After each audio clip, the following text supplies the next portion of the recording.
सावित्री व्रत रे एवं जेकोसी उपास बार व्रत पूजा साधारणतः उपास किसी गोटे शरबत जदि पीदेवा ना एनर्जेटिक शरबत तो आमको दिन सारा काम करने को इच्छा होता है। नमस्कार, जय श्री जगन्नाथ। मो रश्मिता आपण मानक बहुत बहुत स्वागत जनाऊँ मो चैनल रश्मिता महापात्र को। तो चलतु आज से भाया गोटे एनर्जेटिक ड्रिंक बा एनर्जेटिक शरबत सागु शरबत तैयारी करवा। ये मु सागु आ मिश्री नहीं, सागु को मु पानी देकी 3-4 घंटा बतरे नेबी और मिश्री को भी मु पानी देकी 3-4 घंटा बतरे नेबी। फल सागुटा एकदम सॉफ्ट हो मिश्रीटा बतरी जीवो।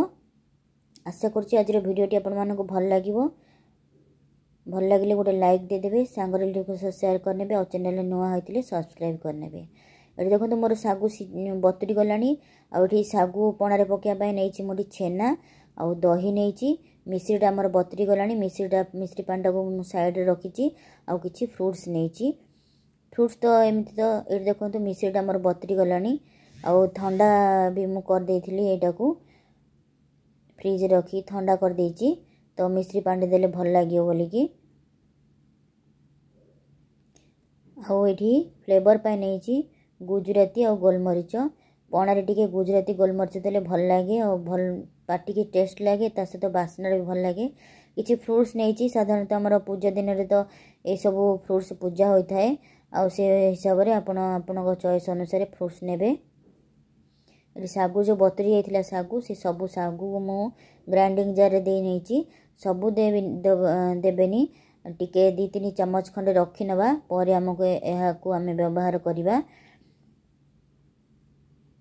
आठी फ्लेवर पाई जो गुजराती आउ गोलमरीच रखी ताकू पकेली। गुजराती गोलमरीच को आप छेचिकी भी पकई पारे किंतु मुझे एमती पकई नौ यहाँ ग्राइंडिंग हो आउ पाटिकी टिके टिके लागिवो भल लागिवो। आउ दही पकाउची दहीटा पकेवा द्वारा टिके टिके खट्टा लागिवो आउ मिश्रीटा पकेले मीठा मीठा लागिवो खट्टा मीठा बहुत भल लागिवो शरबतटा सागु पनाटा। ये देखो मिश्रीटा मोर भल भाव आउरी टिके बतरीनी जो पार्टा बतरीनी से पार्टा को मुझे भांगिकी दे नेबी। एठी मो मिश्री नहीं कारण साधारणतः आमर उपास बार व्रत पेट गरम हो रही है तो मिश्रीटा पीले पेट ठंडा रहिबो। आउ मिश्री बदल पर चीनी भी नहीं पारे किंतु मिश्रीटा उपास बार व्रत मिश्री खातु भल पेट को ठंडा रहिबो। आउ एठी कदली नहीं कदलीटा को कदली दबा द्वारा ना मिश्री सॉरी सागु पनाटा बहलिया हम आउ एमती तो आम जेकोसी पना कले कदली पकई था से हिसाब से मो कदली नहीं और नड़िया को एमती छोट छोट काटिकी नहीं एटा को आम देदेवा ग्राइंडिंग जार आउ कारण एटा पूरा ग्राइंडिंग हेनी टिके टिके चंक्स रहिबो जेतलो आम पीवा ना पाटिके टिके टिके नड़िया लागिवो खंड नड़िया आउ टिके टिके ग्राइंडिंग हो जाइथिबो भल लागिवो। आउ जो फ्रुट्स गुड़ाक नहीं सब मुझे काटी नहीं आउ नड़िया को भी कोरिकी नहीं कोरा नड़िया भी आम दबा आउ पीला बेले कोरा नड़िया भी पाटिकी लगे आउ खंड नड़िया भी पाटिकी लगे भल लगे खाइला बेले पीला बेले। और देखो तरभुज काटी नहीं अंगूर किसी रखी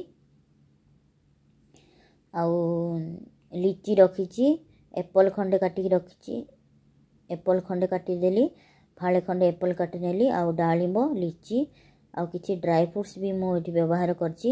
ड्राई फ्रुट्सटा आम पूजा पूजी दिन में प्रायतः कई खाई न था किंतु ड्राई फ्रुट्सटा पूजा पूजी दिन ही खाइबा कथा कहीं यहाँ आमको एनर्जी दब दिन सारा।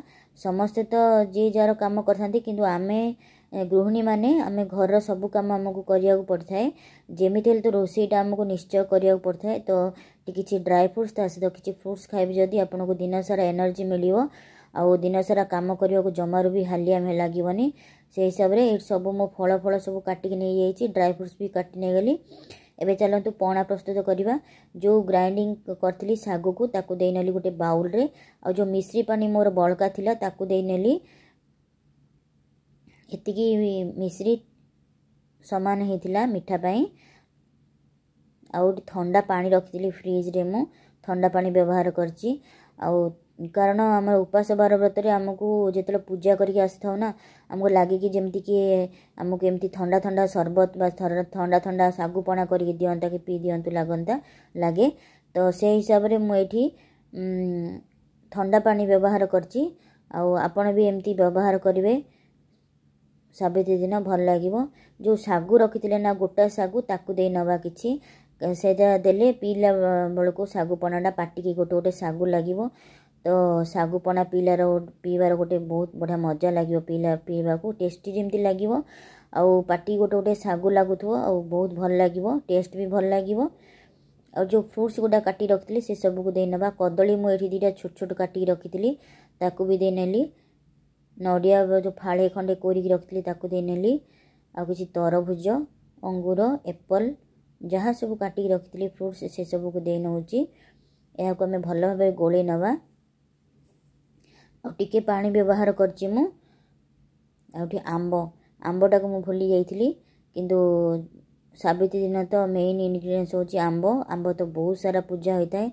तो जमी आपण सागुपणारे आंब व्यवहार करेंगे से आंबटा को छोट छोट काटिक नहीं आ लास्ट को आंब को व्यवहार करची।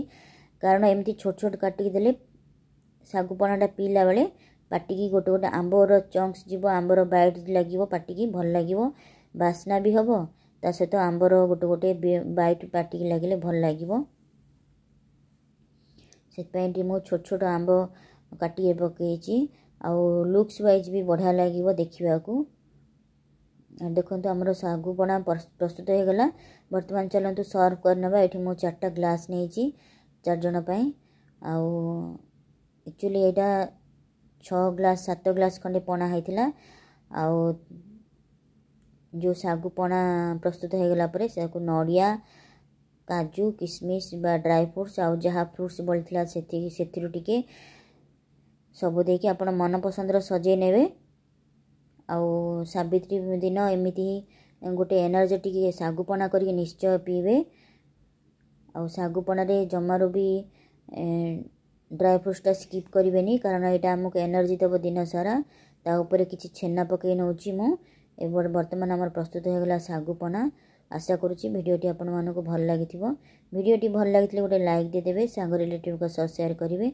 आपण निश्चय एमती सागुपणा तैयारी करी सावित्री व्रत दिन पीबे। रहिली नमस्कार। जय श्री जगन्नाथ।